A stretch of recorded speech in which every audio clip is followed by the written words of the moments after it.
রাজ্যটা চালাইতে হবে। কথা বলেন ঠিক কিনা? যদি কোনো ব্যক্তি কোরআন দিয়ে জীবন চালাইতে পারে, ওই ব্যক্তির জীবনে কখনো সুদ আসতে কথা বলতে হবে। যে ব্যক্তির জীবনটা কোরআন দিয়ে চালাইবে ও কোনোদিন সুদ খাইতে পারবে না। যেই ব্যক্তি কোরআন দিয়ে জীবন চালাইবে ওই ব্যক্তি কোনোদিন ঘুষ খাইতে পারবে না। যেই ব্যক্তি কোরআন দিয়ে জীবন চালাইবে ওই ব্যক্তি কোনোদিন বিউটি পার্লারে যাইতে পারবে না। যেই ব্যক্তি আল্লাহর কোরআন দিয়ে জীবন চালাইবে ওই ব্যক্তি কোনোদিন স্টার জলসা জি বাংলা দেখতে পারবে না। যেই ব্যক্তি কোরআন দিয়ে জীবন চালাইবে সে কখনো বাড়ি বাড়ি রাস্তায় রাস্তায় মানুষের সমালোচনা করতে পারবে না। যেই ব্যক্তি আল্লাহর কোরআন দিয়ে জীবন চালাইবে ওই ব্যক্তি কখনো শাশুড়ির বদনাম অন্য জায়গায় করতে পারবে না। আর যদি কোনো শাশুড়ি কোরআন দিয়ে জীবন চালায় পুত্রবধূর দ্বন্দ্ব বদনাম অন্য বাড়ি করতে পারবে না। কথা বলেন ঠিক না বেঠিক? সবাইকে ভালো হতে হবে। তার কারণ এ বাণী সকলের নয় শুধু মুমিনের, যারাই চলবে মেনে ফল পাবে কোরআনের। এ বাণী সকলের নয় শুধু মুমিনের, যারাই চলবে মেনে ফল পাবে কোরআনের।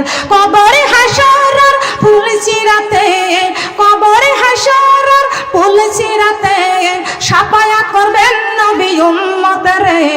সমাধান সমাধান চাও যদি জীবনে মরণে, ফিরে চাও খুঁজে নাও চোখ রাখো কোরআনে।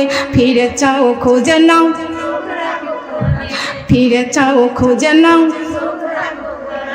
সমাধান চাও যদি জীবনে মরণে, ফিরে চাও খুঁজে নাও চোখ রাখো কোরআনে। ফিরে চাও খুঁজে নাও, তবে পাবে সুখ শান্তির ঠিকানা। তবে পাবে সুখ শান্তির ঠিকানা যখন যাইবা তুমি কবর মাঝে।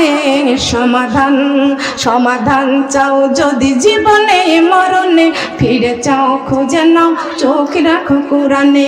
ফিরে চাও খুঁজে নাও, ফিরে চাও খুঁজে নাও। দরকার আছে কি এই চোখ কোরআনে রাখার? দরকার আছে কি? কারা কারা রাখতে চাই? আল্লাহ আমার সিরাজগঞ্জ উল্লাপাড়ার মা বোনদেরকে তুমি কবুল আর মঞ্জুর করে নাও, বলেন আমিন। হাত নামান। এই কোরআন আমল করতে হবে, কোরআন তেলাওয়াত করতে হবে, কোরআন দিয়ে জীবন চালাইতে হবে। কোরআন তাবিজ করার জন্য নয়, কোরআন আমল করতে হবে। বলেন সুবহানাল্লাহ। আপনি নামাজ পড়বেন না, আপনি কোরআন তাবিজ করে ঝুলাই রাখবেন গলায়, তাহলে কি হবে? কোরআন দিয়ে কি করতে হবে? আমল করতে হবে, নামাজ পড়তে হবে। তার কারণ এই কোরআনের প্রথম সূরার নাম হচ্ছে সূরাতুল ফাতিহা। সূরাতুল ফাতিহা এই সূরা হচ্ছে কোরআনের জননী। কোরআনের জননী, জননী মানে কি?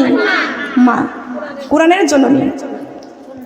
আপনি নফল নামাজ পড়েন আর সুন্নাত নামাজ পড়েন আর ফরজ নামাজ পড়েন আর মানতের নামাজ পড়েন, আপনি যে নামাজ পড়েন না কেন সর্বপ্রথম আপনার এই সূরাতুল ফাতিহা পড়াই লাগবে। সূরা ফাতিহা না পড়লে কি আপনার নামাজ হবে? সূরা ফাতিহা না পড়লে কি নামাজ হবে? তাহলে আমার মা বোনরা, আমরা কোরআন যদি না পড়ি, নামাজ যদি না পড়ি, পর্দা যদি না করি, আমরা যদি রমজান মাসে রোজা না রাখি, তাহলে কোরআন দিয়ে যদি জীবন না তৈরি করতে পারি, তাহলে কি আমরা জান্নাতে যাইতে পারবো?